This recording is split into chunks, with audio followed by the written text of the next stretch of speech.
We are discussing, off the top, we were discussing that $350 million blunder from the Biden administration. Of course, we're talking about the pier, the offshore pier that we knew was not going to work to allegedly get humanitarian aid into Gaza. And of course, what happened? It operated successfully for just about 10 days, and we're not even sure if that's a success, because as of late May, reports were coming out that no humanitarian aid actually made it to anyone who needed it.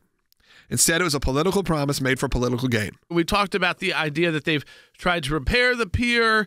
Again, this just seems like a gigantic waste of U.S. resources that did nothing to help, average Gazans, kids, women who may be pregnant, who may need some of this food aid. They didn't get it. Yeah, and so far, we don't think any of it got delivered. No, they don't believe all the press report. They don't believe anything actually made it to the people. What's interesting about this, for those who know, this pier was actually never planned to be anything permanent. In fact, they assumed that it would get so significantly damaged by September that it would become fully inoperable. However, they were able, obviously, to speed those up because why? You had a tax on it. Why? Because storms happened. Stuff really kept pushing this thing sooner and sooner. Again, only lasted about 10 days. But the fact that we were even going to spend $250 million, $350 million on something that was just a very quick Band-Aid, and the amount of people we had to put even in risk, in harm's way, from terrorist attacks of Hamas,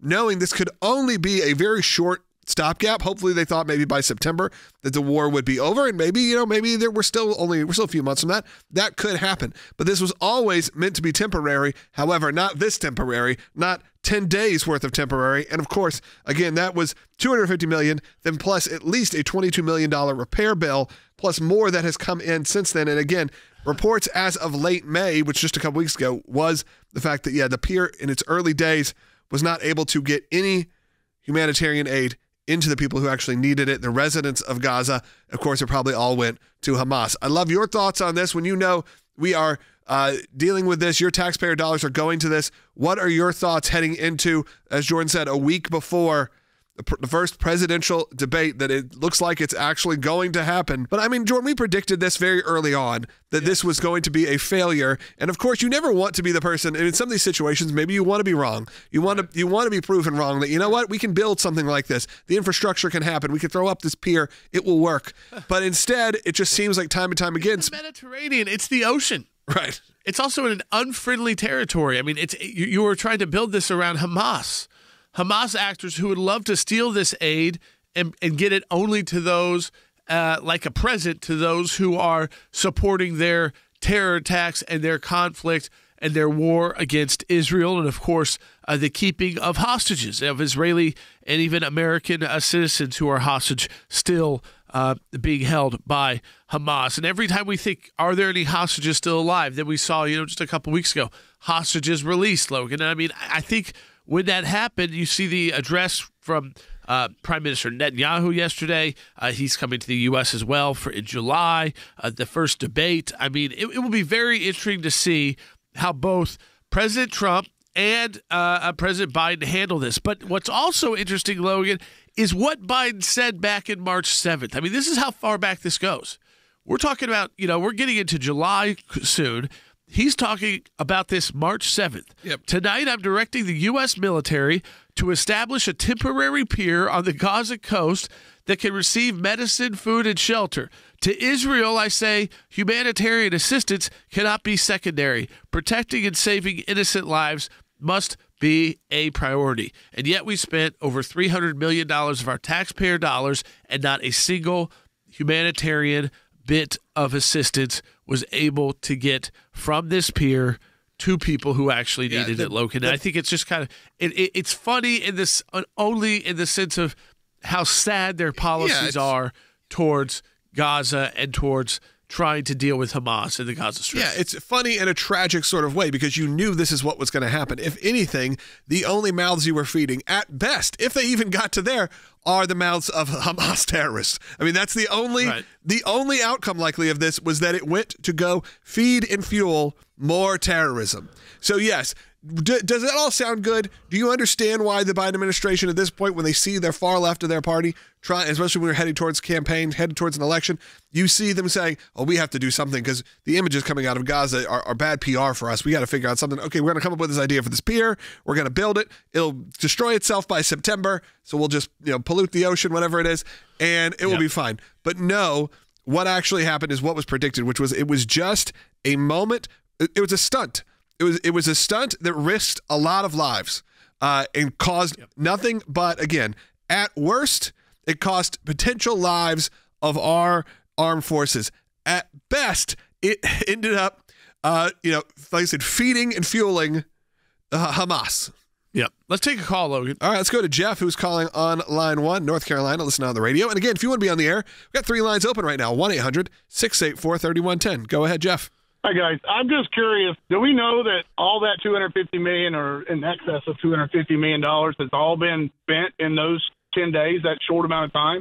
Well, okay, the $250 million, to clarify, that was what those construction costs. It did take months to get it built. Yeah, then plus the $100 million of excess fixes and all of that. So, Jeff, can you continue on? That was after it got damaged because of the waterways in the Mediterranean. Yeah, but Jeff, if you have another follow-up, I just want to clarify that. Yeah, okay, I understand that better now. But my second question is how do you track this money? How is it tracked to make sure that every dollar of our tax money is going to that? Well, I think, listen, this was going through the U.S. military. Yeah.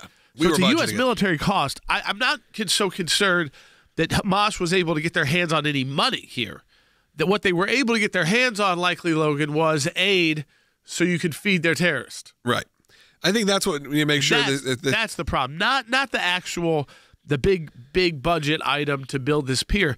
In fact, do you remember, Logan, when we started building the pier, a lot of Hamas actors questioned whether they even trusted the U.S. military taking on this task and thinking that they were actually doing something that would hurt the people there. So they were already kind of bad-mouthing this pier as something not to trust. Yeah, I think we got another good call about that. Joe in South Carolina. Let's go ahead and take Joe on line 2.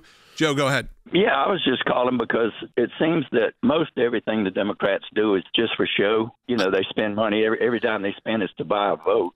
They really don't care about the average American. Well, that's what we said, Joe, early on, which was this pier was purely a political decision because I think they're not – look, they may be dumb, but I don't think they're dumb enough to know that this was going to fail because we all said it. Even people on the other side said, this is not going to work. You're not going to be able to build a pier into Hamas, into the Palestinian territories, because they were like, look, we're not going to have any – remember, that was when they were saying, we're not going to have any American troops on the ground, so we're just going to have them, right off the coast, and that's how we're going to get humanitarian aid. And everyone said this is not going to work. And it didn't work. Clearly, their people involved also said this isn't going to work, but they did say this could be good PR. Yes, they wanted to have this for him to be able to talk about, for him to be able to speak about. Joe Biden is now becoming the major problem for Democrats. I mean, there's a new article out that says why Democrats think Biden's problem is Biden, and that other Democrats are doing pretty well in special elections, in polling, but that it's Joe Biden who is kind of bringing down the party. Yeah. We talked earlier in the week about kind of how he looked. I think the debate is going to be very important for Joe Biden, and I say that because his imagery, along with these kind of failures like we're talking about today, and the fact that it looks like he's just not with it, Logan, I mean, I think that when you combine those two, the debate is going to be very important to see if Joe Biden is actually an assistance to Democrats running for office or is hurting Democrats running for office. I think maybe for the first time in modern politics, I've seen this in this reporting, which is, in fact, they're almost betting on local elections to hopefully secure a win for President Biden. Usually it's the opposite. People aren't even that engaged. They may not even know who's running. They just know, I'm going to go in, I'm going to vote for, let's say, Joe Biden, therefore I'm going to vote for all the other Democrats. Or I'm going to vote for a Republican, I'm going to vote for Donald Trump, and I'll vote for all the Republicans down ballot. Now, the tide has turned and it's flipped, which is let's get local elections some publicity because we know we're not going to be activating people to go out and vote specifically for Biden, but maybe we'll get the fall off. That is the exact opposite, Jordan, of kind of campaigning 101.